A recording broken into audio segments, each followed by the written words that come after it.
Welcome to Freshly Forever, a podcast that gives you fascinating insights week after week. Here's your host, Vi Kumar.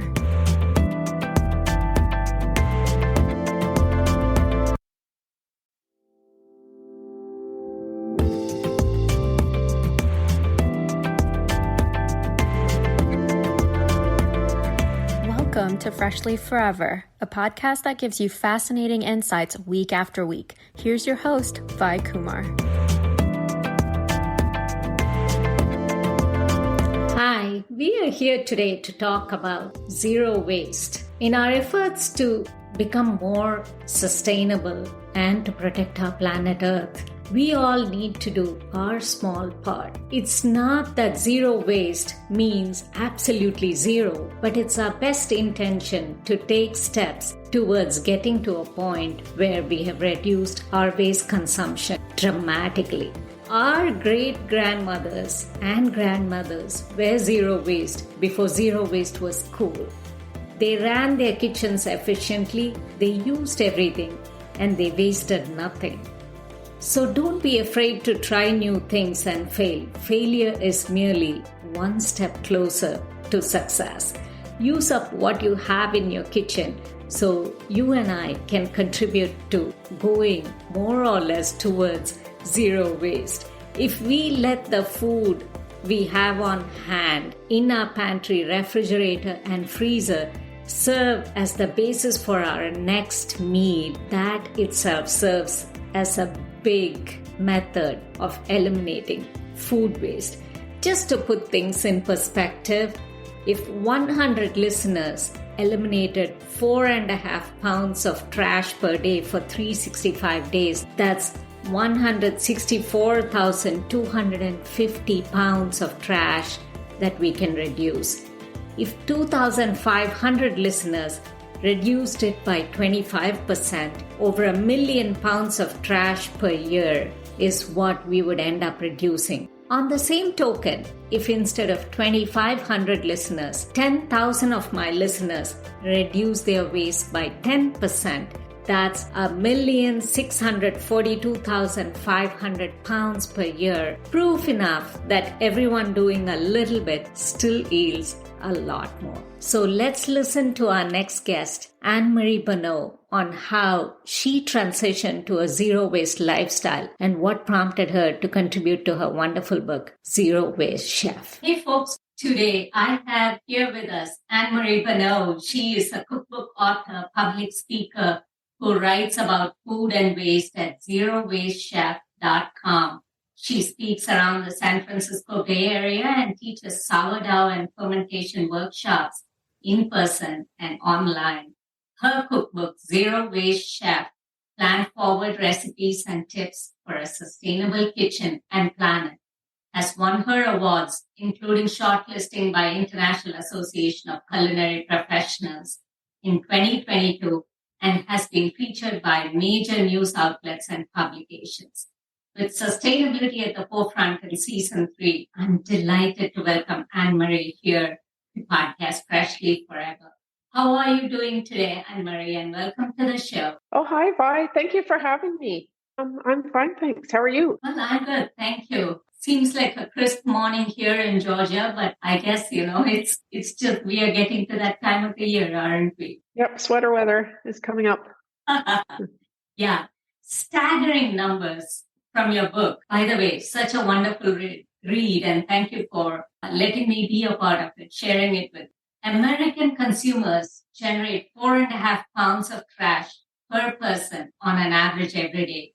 268 million tons approximately of trash every year, right from transformation from raw materials to products to disposal, half of which ends up in landfills. Every minute, a garbage truck load full of plastics enters our oceans.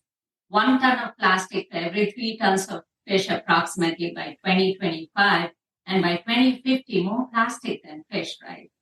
So can you take us through how we got here and what are we all even doing? Well, how we got here, that's a big, complicated question. And actually, I finished my book just before COVID hit. And so those numbers, at least for the amount of trash Americans throw out, actually got worse. Oh, So yes. that number is actually higher now. So how we got here? Well, as far as plastics go, convenience culture went into effect or started. I think it's like the late 50s or the 60s. There's this famous photo from Life magazine of a family throwing all of this single-use material in the air, paper plates and plastic utensils and all this throwaway stuff. And that was supposed to be something to celebrate. And now we look back at that picture in horror, and it's only gotten worse. So, the marketers really had to work hard to convince us that this was the way to go. I mean, imagine back then being told, oh, just use this fork once and throw it in the garbage, and then go and buy another one, rather than using the actual metal forks you already own that you can reuse over and over. So imagine it was hard to convince people that this was a good idea. So convenience culture, that really took off. And then, it's our whole economic system affects that. So it's not the consumer's fault for all of this, right? If people don't have enough time to take care of themselves and their families because they're working more and more, then of course they're going to go for the convenience food and the fast food and the highly packaged, highly processed food. Absolutely. Yeah, we need a better economic system. We need to revamp the whole thing. The food in the average American grocery store most of it's highly processed and a lot of it is ultra processed food that comes in all the shiny packages. And that's what most people are eating. And the food itself is not healthy. And then there's a ton of packaging. Yeah, we have almost got to a point where minute particles contaminate soil and which threatens plants, animals, and humans alike. Yep.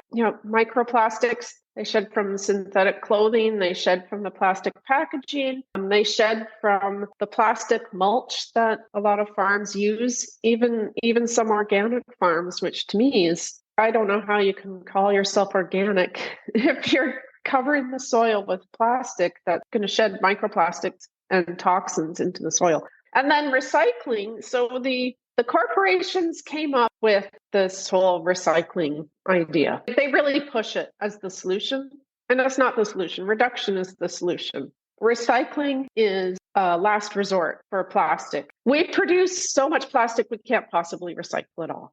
It's just not possible. And so the big corporations, they push that as the solution because it's cheap for them. If they don't have to collect the stuff, Coca-Cola used to use glass bottles. This was maybe until about the 80s. They used glass bottles. You would pay a deposit when you bought your soft drink or your soda, and then you'd return the bottles, and those could be reused several times. Well, that costs the corporations a lot of money. They have to hire people. They have to have the plants, and those plants were in many different communities. Our supply chain is very centralized now. We have all of these big corporations in central locations. Anyway, Coca-Cola started to sell everything in plastic that just gets thrown away.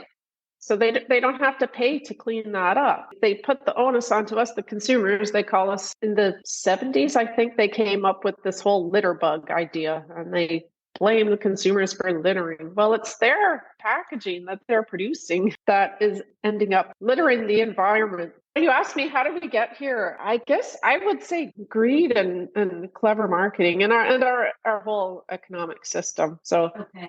Yeah, so maybe that's a whole other book. Yeah, so I guess the world kind of, followed suit, thinking, okay, hey, America has done it, now everybody else should do it. So it's almost like to the point everyone thought, because growing up in India, we have always reused stuff. It was not like any throwaway stuff. But then now when I go visit, the culture has completely changed. It's all the convenience. So right there, you kind of pointed out how things have changed from what we were doing, right, to a convenience-based culture. So everyone wants to just do everything in a jiffy and just keep tossing it and moving on, right? No one wants to bring reusable tiffins. They just want to carry food in a package, eat it, throw it, and then move on, right? get on the plane or get on the train, whatever that may be. But this waste decomposes. It belches methane into the atmosphere. And you said 84 times more potent than carbon dioxide over a 20-year period. That's what you quote in your book, which causes soil contamination and groundwater contamination. So do you think consumers even realize what they're doing?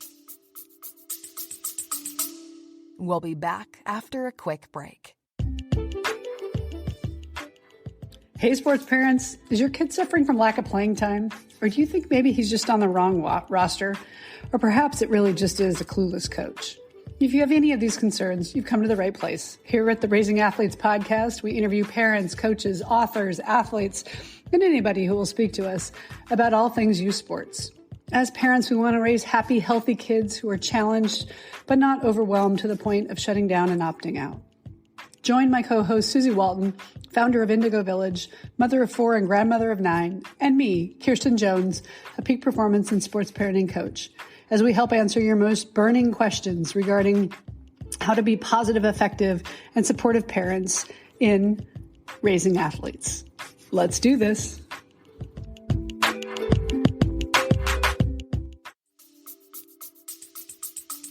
Well, when I started all of this, I really just wanted to break up with plastic. And then I soon discovered that we waste an awful lot of food. And I had no idea. And I think I was fairly aware of other aspects of the environment. When I first heard in the US, so this was back in maybe 2012 or so, a report came out and it said that up to 40% of the food we produce goes to waste. My jaw dropped. So I had no idea we waste that much food. And it's not just the food that goes to waste, it's all of the resources that go into producing the food. And then when that food ends up in landfill, it emits methane because it's compacted tightly. And so anaerobic bacteria break it down and they emit methane gas. Like you said, yeah, that's numbers from the IPCC. Methane is 84 times more potent than carbon dioxide. I think if people do stop to think about it, and I don't know if they do because throwing away food has been normalized. Most of us just don't think anything of just throwing away food.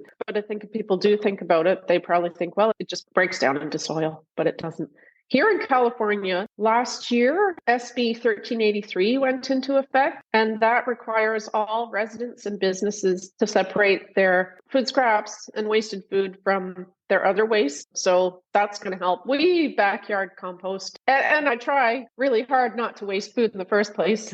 Composting is kind of like recycling. It's a last resort. It's a crucial last resort, but ideally we would eat all of the food. And then when we can't, for whatever reason, then it can go to the compost. Okay. Why are plastics a problem? I guess I'm trying to highlight the magnitude of the problem to listeners here. About 111 metric tons of plastic by 2030. Is that kind of where we are heading to? And I believe we are consuming 100 billion single-use plastic shopping bags a year. Is that right? It's an astronomical number. I mean, you can't even get your head around it. The corporations, they produce so much plastic. I mean, there are so many problems with plastic. Let's see, where do I start? BPA? So yeah, that even just the production. Plastic is made of fossil fuels primarily. So we extract fossil fuels from the ground. We refine them usually in frontline communities. And the refining causes just terrible pollution. Asthma rates, cancer rates in those areas are really high compared to the rest of the country. And then we manufacture it, ship it, use it for a few minutes, and then throw it away.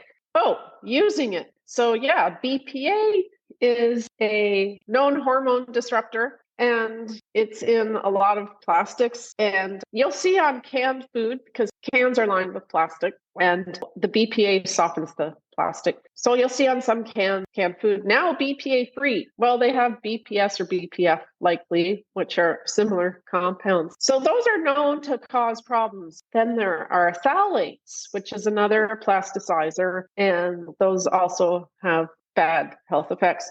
There are microplastics. So plastic packaging sheds little bits of microplastics. The average American consumes, I think, about a credit card's worth of plastic. I believe it's every week. It's about 5 grams. Yeah. We also breathe it in. So synthetic carpeting, anything synthetic. When you hear synthetic, think plastic. So synthetic carpeting, that is shedding plastic, microplastics, the plastic you bring into your home. So vacuum and sweep to sweep that stuff up. Also, but at the same time, don't get completely neurotic and worry about this all the time, because you'll just get an ulcer. Worrying is very bad for your health too. Gee, what else? Don't heat food up in plastic, because that causes the toxins in the plastic to leach. So many problems. And then disposal. If it ends up in a recycling plant, the recycling rates are very low. Plastic will get recycled if there's a buyer for it.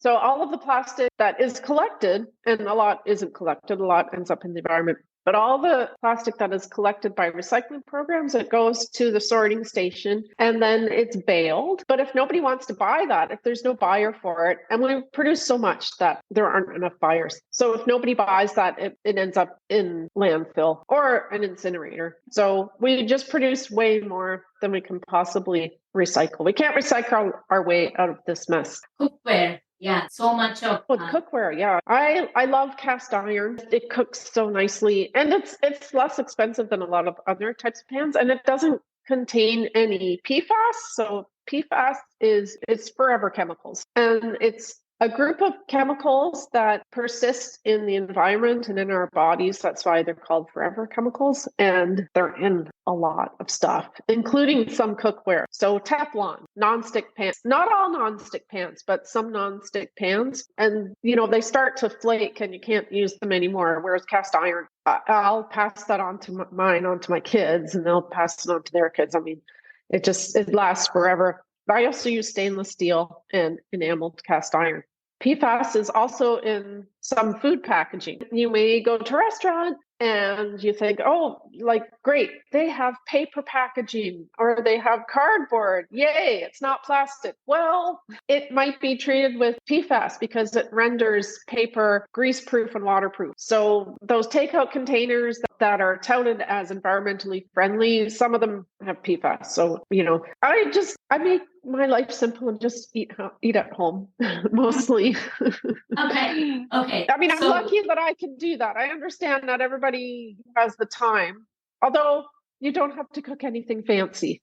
Mm-hmm. And going to your book, Zero Waste Chef, Plan Forward Recipes and Tips for a Sustainable Kitchen and Planet, right? I know the whole thing triggered or started when your daughter, Mary Catherine, and you walked through the aisles of a grocery store and realized what we were consuming, what we were putting into our bodies, right? So why don't you take us through that journey? What prompted you to write the book and all about that story behind it and everything else on? Well, yeah, back in 2011, I was reading about plastic pollution in the oceans, and I had no idea it was such a huge problem. I was shocked. I think, like most people, you can't unsee those images of birds feeding plastic to their young and animals getting tangled in plastic. And, it's heartbreaking. So I told my daughter, Mary Catherine, she was 16 at the time, I said, we have to break up with plastic. And she said, okay. She was really into it. My younger daughter was only 10 and not really didn't really care, at that age. She was off playing. And we went to the grocery store and there's plastic everywhere in a typical American grocery store. Some of the produce is wrapped in plastic. You cannot get a head of cauliflower in a typical grocery store here without plastic on it. Cucumbers are wrapped in plastic sometimes. Clamshells. Lots of clamshells of fruit and vegetables. And, in the milk aisle, there are all the plastic jugs of milk. The paper cartons are lined with plastic. Same with lots of drinks that come in cardboard. You think, it's, this is better. It's cardboard. Well, it's lined with plastic. And then the center aisle is the very worst because that's where all the highly processed packaged food is. And, it's all in plastic. Yes. All the highly processed stuff is in plastic. And I remember standing in the bathroom tissue aisle with Mary Catherine, and I threw my hands up and I said, well, this is impossible. Everything is in plastic. We can't possibly do this. But then she started to do the research and figured out what we needed to do. And we just made simple changes. I think one of the biggest ones was how we shopped. So we've always cooked a lot. We're big foodies, but we started to shop at the farmer's market. We're lucky. We're in California, so they're year round. The food here at the farmer's market, it's all loose. It's all absolutely delicious. And more of our dollar goes to the farmer because you buy directly from the farmer. So about 90 cents at least of your dollar goes directly to the farmer when you buy at the farmer's market. And when you buy at a grocery store or eat at a restaurant, and about 15 cents goes to the farmer. So, you can feel good about that. Mm-hmm. Absolutely. So focusing on food waste, where along the supply chain does maximum food waste occur? So people don't like it when I tell them this, but don't shoot the messenger. If you look at the numbers, if food waste were a pie, the biggest slice is coming from consumers. So from households. Food is wasted on farms because the grocery store may not, a lot of them don't want wonky looking potatoes. And so sometimes the food just stays on the farm and rots in the field. There are companies that are selling wonky food. So there is some that's wasted on the farm. Restaurants and grocery stores waste food. Institutions, schools and hospitals. But the biggest number is from individual households. But the good news is we can eat that food. Yeah. And downstream or upstream, what other resources have we wasted? Like you said, water, energy efficiency, things like that, right? Right. So it's not just the food that goes to waste. It's all of those resources that went into producing the food. So water, here in California, we don't have a lot of water to spare. Energy, labor, we clear land of trees to grow food that goes uneaten, and those trees could have sequestered carbon. All of the inputs, the seeds and fertilizers and pesticides that go on to food that goes uneaten. So yeah, it's a huge problem. Okay. 8% of global greenhouse gas emissions comes from food waste based on your book. Can you help put things in perspective for us when compared to other industries and Sure. Project Drawdown, right? Yep. Yeah. So just as my book came out, the UN came out with this highly comprehensive report on food waste. I think it's called the Food Waste Index, came out in 2021. The numbers are actually between 8 and 10% of greenhouse gas emissions are a result of food waste. To put that into perspective, the aviation industry is about 2.5%. And that's according to Project Drawdown. It's a book and a website, and it lists the 100 top solutions to the climate crisis. So, and reducing food waste is number 3 or number 4 on that list. It's really high. Okay. So how do we just make listeners draw inspiration to stop this food waste versus like go into this eco anxiety, right? You mentioned about it even earlier as we were talking. What are the solutions? So how did you transform your lifestyle? What did you actually have to do? And what is it that you suggest? So take us through kind of like your journey and along the lines of what you have outlined in the book, Anne. Well, I've always been really frugal, and I get that from my dad, he was so frugal that as a teenager, I was embarrassed. And now I think I've surpassed him. I think I'm even more frugal than my dad.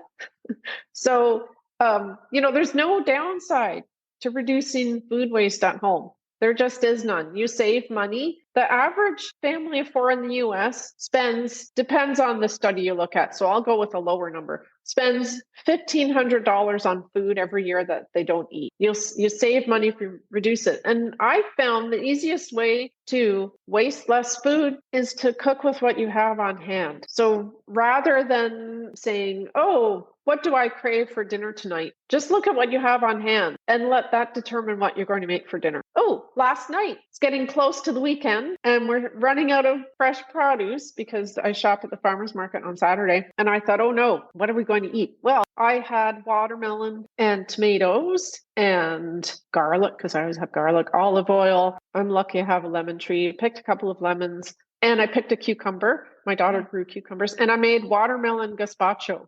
Oh, how And it was delicious. It's so good. And, at first I kind of panicked. I thought, oh, I don't really have anything for dinner. And then I looked, oh, no, wait, I have this, this, and this. It was delicious and surprisingly filling. So filling. So for those that don't know what a gazpacho is, so how did you put this together? Right. It's very easy. It's a cold soup. And classic gazpacho does not have watermelon in it. So depends on which recipe you look at. You just throw everything in a blender. Tomatoes, cucumber, maybe a bell pepper, olive oil, some sort of acid, so lemon juice or red wine vinegar, salt. You puree it all up and you drink it cold. It's really even tastier if you chill it for several hours first. But this was so good and we needed to eat. But I couldn't stop drinking it even before I had a chance to chill it. It's super simple to make. And you can also make it with watermelon. You can add some watermelon to it, which I happen to have. So that's kind of how I cook. I just look at what I have and think, okay, what can I make with this? And if you're not very experienced and you haven't done much cooking, you can always make soup. So learn to make a few versatile dishes. Soup, you can throw in really whatever vegetables you have on hand. If you have leftover grains, let's say some cooked rice, throw that in. Leftover protein. If you have Parmesan cheese rinds, throw those in. Throw a couple in. They add a lot of flavor. And yeah, you can always make soup. Pizza's a good one. You can top it with all kinds of things. You don't have to put tomato sauce on it. You can make pesto, and you can make pesto out of all kinds of things, not just basil. You can use fennel fronds, parsley, kale stems. I make pesto out of the stems of the kale rather than tossing those. I also add some parsley to that. Anyway, you can make pesto out of all kinds of things. So put that on your pizza. Frittata. Frittata is great for using up random roasted vegetables. So creativity solves a lot of problems. So basically you resort to cooking like grandma did, right? So, and then help make a difference. Just to give listeners some perspective, there is proof that everyone doing a little just adds up to this bigger picture of things that we are envisioning for our planet, right? So then that just makes it easier instead of people going into an eco-anxiety and thinking, oh, there's so much to do. How are we even going to achieve this? So then go about the whole house cutting. Oh, I'm just throwing this out. I'm just doing one thing after another. And because we just have to, then it's not going to be a sustained effort. So only if you just kind of start small, maybe introduce that concept to your friends and neighbors and other family members. So every small bit adds up. And say if we were to look at some benefits of even doing all of this, Anne-Marie, what would you say? So we have essentially, if we do this, we cut out packaged foods. So the benefit out of that. Oh, well, that stuff is not cheap. So it saves you time. But it's not, some of it is expensive and it doesn't taste as good. Homemade tastes really good. And like I said, you don't have to cook anything fancy. I saved money. I wish when I started this, I had kept track of how much money I've saved. But my goal when I started it all was, I just want to stop using so much plastic. I didn't realize that I'd reap all of these other benefits. So saving money, my food tastes better. I'm healthier, although this morning I'm really stuffed up, but I'm healthier. And I always tell people results may vary. So I'm not making any wild health claims. But when I broke up with plastic, my diet really improved. I didn't eat a ton of highly processed stuff, but now I don't eat any. And if I want a snack, rather than grabbing a box of crackers or some other packaged junk food, I'll eat an apple. Yesterday, I needed a little snack. I had an apple slices and peanut butter, and it was really good and really simple and much better than some processed thing. So yeah, my health improved. I started to eat a lot of fermented food because I wanted to make all of the things. I had always baked bread. Well, since my older daughter was a baby, I started baking bread using active dry yeast, which is delicious. The bread's really good, but I wanted to eliminate the packages. The yeast comes in little pouches. I started to make sourdough bread, which is absolutely delicious. I mean, that opened up a whole world. And I started fermenting other foods, which are great for your gut health. And your gut health affects kind of everything. It affects your overall health, your mood, your weight. So many benefits. I think I'm happier. I feel like I have more of a purpose. Oh, wonderful. So right there, when we eliminate plastic, we potentially cut out all the endocrine disruptors, the hormonal disruptors, and then you have saved enough money by not going to the grocery store for the packaged stuff, which are pricier because of the fancy packaging and everything being made more convenient for you. Right. So everything is just processed and put together. And so you have saved cash right there. Pretty much improved your health overall because you have staying away from processed food. You are forced to kind of make your own. From that standpoint, you're cooking fresh. Definitely there's more health benefit to it than just eating something that comes from a plant, manufactured others. Right. So eat what comes from a plant, but don't eat what comes manufactured plant is like a famous saying, right? So that's Michael Pollan. Yep. Yeah. Michael Pollan says if it's a plant, eat it. If it's made in a plant, don't. Yeah, right there. We have that benefit as well. And then the happiness in turning trash to treasures, if you were to call it that. Oh, yeah. Because you are using every single food scrap, but then you're making like a meaningful soup, then how happy you are that you have done something which tastes so good and you have not wasted any food. So there's just immense satisfaction. Oh, and that satisfaction and happiness in turn, it just makes you more vibrant. It just promotes better health. You just seem to have all of a sudden more energy than you would when you are happy, right? And then nurturing the creative side, just like you pointed, you have to just think about, hey, okay, this is all I have, instead of stocking up my pantry full of something, supplies, because I want to stick to a menu. It's fascinating you pointed out about the fermentation aspect. So fermentation, we all know, promotes beneficial bacteria, and then good gut health is what 75 to 80% of our immune system resides in the gut, they say. So no wonder all the fermentation certainly. Oh, yeah. Bacteria is definitely helpful. So what are some resources you would point out for you to help consumers to transition to, say, a plastic-free life, some websites or whatever that means? Again, your book itself is a great resource, I would say, Zero Waste Chef. So start there. But other than that, websites and things like that. Well, when we started, we looked at Beth Terry's website. It's myplasticfreelife.com. I think she's still writing it, even if she isn't.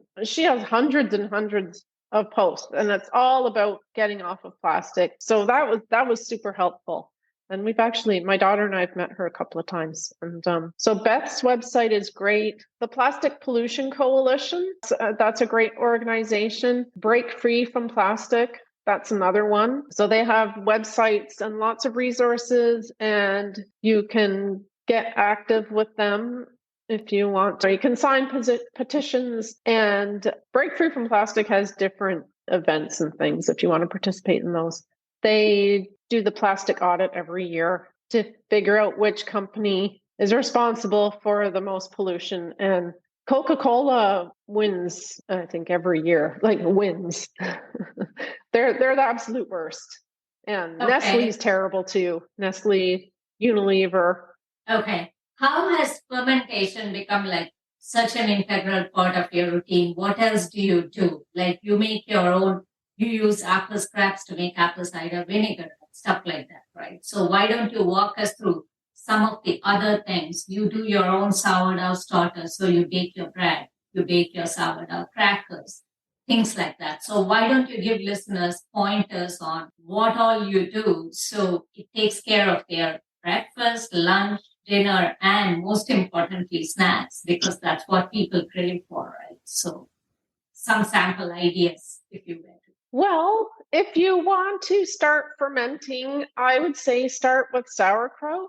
It's really easy. People call it the gateway ferment. And all you need is a cabbage and salt. You can add other stuff. You can add shredded carrots, all kinds of vegetables and spices. And that's a really easy ferment. You chop the cabbage, you salt it, you crush it with your hands to release the liquid. You let it rest for a little while, so more liquid pools in the bowl that you're preparing it in, and then you pack it into jars in its own liquid.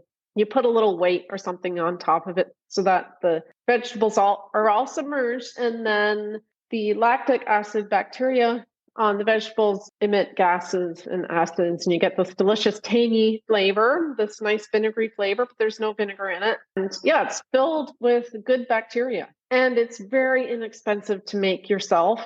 You can buy it also. The real fermented sauerkraut is in the refrigerator section at the grocery store. The stuff in the middle aisles is highly pasteurized, which kills the bad bacteria, but it kills the good bacteria. And fermentation is very safe. The bad bacteria can't survive in the acidic environment of a batch of sauerkraut. So I would say start with sauerkraut or kimchi, which is very similar. You just have to find the spice. It's so good. It's addictive. And what else do I ferment? I make drinks. I think of them more as a treat, though. So kombucha and ginger beer. I made watermelon rind pickles on the weekend, or they do taste like dill pickles, but they're more like cucumbers, kind of. Anyway, they're tasty, and that's with just a watermelon rind that ordinarily you would throw out. So I made those this week, and they're quite tasty. Oh, I'm making red wine vinegar. It's so good. You cannot buy store-bought wine vinegar after you start making your own. I mean, the homemade tastes really good.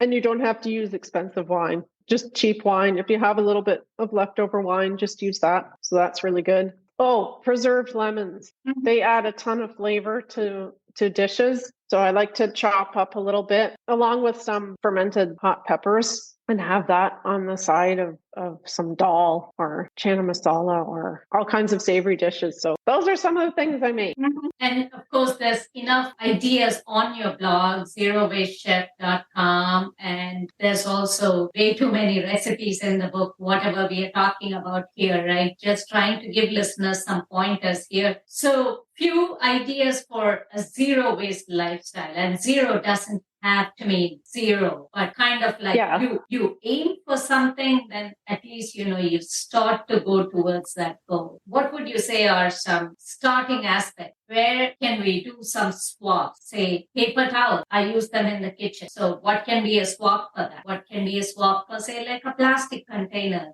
a Tupperware that I may use? And then what about my cookware? Things like that. Few examples and pointers for listeners. So it's not a chore. It doesn't seem like that. But then it seems like, okay, this is simple. I can make a change to my lifestyle and then I can do better for the environment. So just have it as an intention, right? Not just get glued to that number, zero, right, and then right. go paranoid about it. Oh, yeah. A lot of the time when I give talks, I'll get a question at the end, like something like, what do I do about my medication? It's all in plastic. Well, keep taking your medication. Don't worry about small things like that. And just worry about the big stuff, the easy stuff. Do the easy stuff. For us, it was really easy to switch to cloth produce bags. That was a super simple swap. I've been doing that now for 12 years? I've been using cloth produce bags every week. I take probably 7 or 8 to the farmer's market once a week. So it adds up to a few thousand plastic bags that I've eliminated, and I'm just one household. So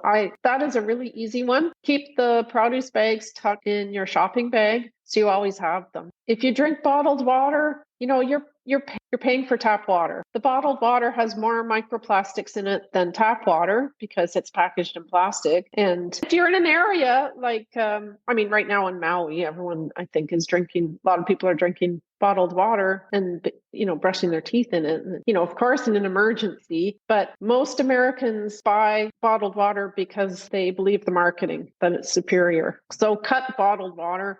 Another simple one is to bring your own cup to a cafe or sit down. If they have real cups, sit down and have your drink. Paper coffee cups are lined with plastic. Otherwise, coffee or tea would leak and spill all over you. So those are lined with plastic. And you really do not want a hot drink mixing with plastic. It's just a terrible combination. Yeah, just like you wouldn't leave plastic water bottles in a hot car. Right. Yeah, most people don't seem to realize that either. That's why we're even bringing it up. Because it leaches. And you don't want to freeze in plastic either. Neither hot temperatures nor cold temperatures are good for plastic, I believe, right? Well, hot temperatures for sure. And I'm sure you're right about the cold. I didn't know that.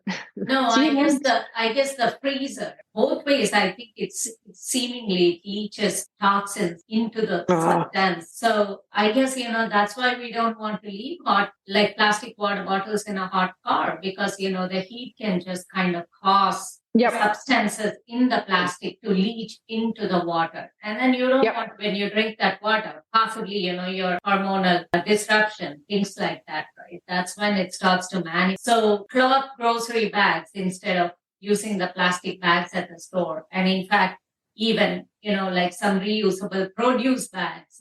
So we are not, grabbing, okay, one bag for carrots, one bag for my beets, one bag for my cucumbers, one bag for my zucchini. So right there, 4 bags. And then if you're buying, like, say, eight produce items that day, just keep like 8 refrigerator bags, which possibly, you can just go put it in your refrigerator as well. So you're not having to just come sort your groceries when you come back home. And then you're not having to dump that plastic either. So right there, if every week you can solve the ocean from 8 less plastic bags, and then times how many of our listeners are people are there in this universe.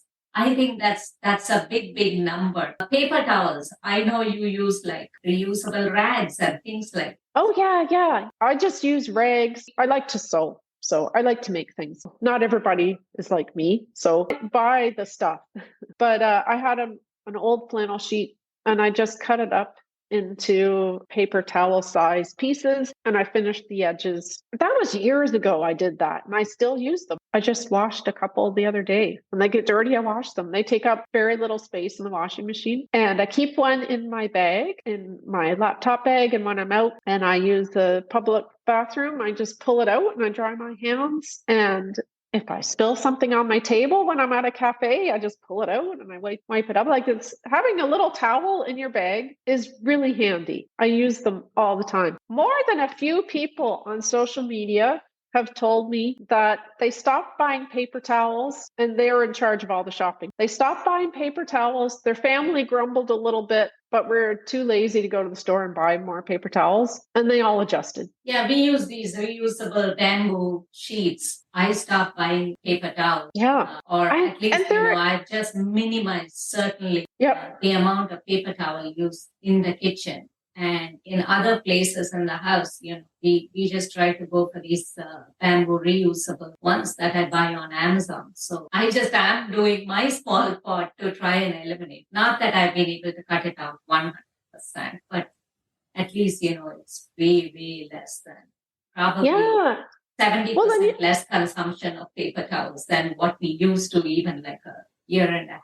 And you save money. So the Swedish little dishcloths I bought my mom, I think they're about $6 each. I'm not sure how much paper towels are, but she goes through them like crazy. And I'm sure she spends way more than that in a month on paper towels. I know she's spending more than $6. Anyway, so to run through some quick fun tips, it's tips for a healthier lifestyle or turning trash to treasures. In fact, speaking of trash to treasures, like a lot of us tend to throw away or give away used clothing and do things like that, or we tend to throw them. A friend recently turned some of her child's clothes as a memorabilia into, I think she had someone put together like a blanket or like a quilt. So that's a neat little idea of turning, something that you would possibly throw away or not have use for, making it like a circular economy sort of, right? Making it reusable in a meaningful way. So that's something that was neat. In terms of tips, why do we soak nuts instead of having them as?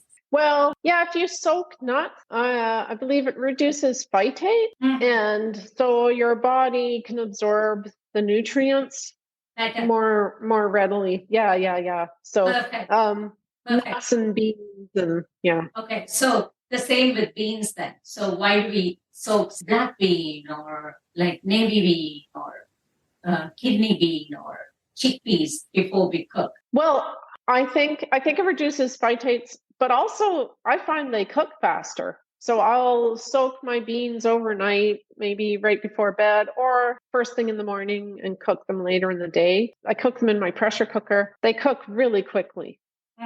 I don't have a fancy pressure cooker, but it's so fast. I'm not sure why. When I cook. Yeah, I think the soaking also, right from childhood, we have always been told that, one, it reduces gas as well, and you soak it and then you pour out the aqua, faba, whatever that is, like you just, the soap water, you don't use that soap water. You just rinse them again. And right there, you pointed out phytates as well. So that's a good one. So then you pressure cook. It just reduces your cooking time as well. And it's much more flavorful. Oh, it tastes so good. Yeah. So soap beans are always the way to go. And minimizing clothing waste and reuse. We talked about that. Find creative ways. So you derive happiness from doing it as well. And, you can just create treasures from it, because certain synthetic fibers, they are again like contributing to plastic. So try to just make use of natural fibers as much as possible and make sure that they can be reused in a meaningful way. And noteworthy from your book, veggie broth and apple cider vinegar. So if you can tell folks how you make your veggie broth, what is it that you use? So I think that will also help them get an idea for, okay, how can you minimize food waste, right? Yeah. So when I am prepping vegetables throughout the week, I save all the little ends and peels and little bits and pieces, and I put them in the freezer. And when I have enough of them, I simmer them in water, put the scraps in a pot and cover them, pour in enough water just to cover, and simmer for maybe 20 minutes, and then strain them. And I have this delicious broth. I haven't bought broth in over a decade. I put in a lot of onions, but not a lot of onion skins, because I find that makes it bitter. But little onion bits, the little ends, celery, carrot, bell pepper bits, green bean ends, right? Asparagus, small amounts of herbs. If you put in a lot of herbs, then that flavor will overpower your broth. Tomato cores makes really delicious broth. You know what's in it. I buy organic vegetables. If they weren't organic, I don't know if I'd want to use them. There's this EWG, or Environmental Working Group, Clean 15 and Dirty Dozen, and it's a list of vegetables that have the most produce residue and the least. The Clean 15 have the least. If there's something high on that list and it's not organic, I might not want to use those peels. I might just compost them. Corn cobs make delicious broth. Okay. Yeah, really good. Pretty much you save all of these. So where are you at in terms of how much trash you accumulate in a day or in a week? Oh, the compost bucket fills up every few days, I guess. I don't ferment all my watermelon peels. So I already have a lot of watermelon pickles, so I composted that. It's a small bucket. And then trash, very little. I do drink milk. I like milk in my tea. And it comes in glass bottles, but it does have a plastic lid. There's a little strip I have to pull off. And that's waste. That goes in the trash. Not very much. And then my kids, I can't, they're grown up now. But when they're home, I can't control them. Although they're very good. Mary Catherine works in waste management. She sees it all. And she says, reducing is the only way. Mm-hmm. We've got to reduce what we're producing. Well, I think, why don't you tell us more about your contact info, your book, and community initiatives? So my website is zerowastechef.com. I'm on Instagram and Facebook. Yeah, I've got tons of information, and you can find out more about my book on my website. Yeah, I have a group of friends. We get together, really slowed down during COVID, ground to a halt. Really, almost. We get together and we sew cloth produce bags and we hand them out at the farmer's market. And that gives people a way to reduce their plastic at the farmer's market. And it also raises awareness and starts conversations about plastic pollution. So that's a lot of fun. We've given away over, I think, about 3,500 produce bags so far. And the fabric is all donated. We use natural fibers because cloth in the washing machine, if it's synthetic, it sheds microplastics, which end up in our waterways. We give those away. People love them. They get so excited when they take their cloth bags, and it helps, and it's fun. We have a lot of fun. Good. So that's like a great community initiative. So the best way, I guess, to stop this food waste is to consume food as much as possible. So what are the best ways to consume food? So in that case, is there something you want to highlight here? You just buy only the barest minimum that you want to buy, right? So is that like a good way to start? Yeah. Well, in an ideal world, we'd all shop more frequently for smaller amounts of food. But most of us can't do that. I can only go to the farmers market once a week because it runs just once a week. You know, in some countries it's almost every day, but not here. Try not to overbuy. The food that gets wasted the most is the perishable stuff, the fresh produce. A lot of us try to eat healthy, and so we might buy more of that than we can actually eat. But if you learn a few simple recipes, you can rescue that food before it becomes waste. Yeah, and your book is definitely a great resource. Thank you so much, Anne-Marie, for taking us through this journey of going zero waste. Although it's a process, I'm sure it's achievable. It's like striving for A+, although C's are in decrease too, right? Right. Yep. Yeah. It's just a goal. It's just a goal. And don't stress out about it. Yeah. So the message is to do every small change that we all possibly can to try and do our part in saving our planet and our environment. So nice catching up with you here on the show. And if there is anything else that you would like to add for the benefit of listeners, feel free to do so. Well, I would just say, don't worry about being perfect. Just do your best. Just do what we can. If we all do what we can, it will make a huge difference. Mm-hmm. Yeah, at the very minimum, do all the actionable items that Anne-Marie laid out in terms of taking a cloth shopping bag and trying to reuse as much as you can in terms of the food produce and in terms of the few swaps in the kitchen, say like the paper towels and things like that to begin, and then move on to your parchment paper and your Ziploc bags and things like that, right? So one step at a time. And so a great conversation. Very nice having you here with us on the show. And listeners, as always, follow the podcast, rate the podcast, and leave a review from your podcast app of choice. Follow me on Instagram at YP And until next time with yet another interesting guest and yet another interesting topic, it's me, Vi, saying so long. Thanks, bye. Thanks.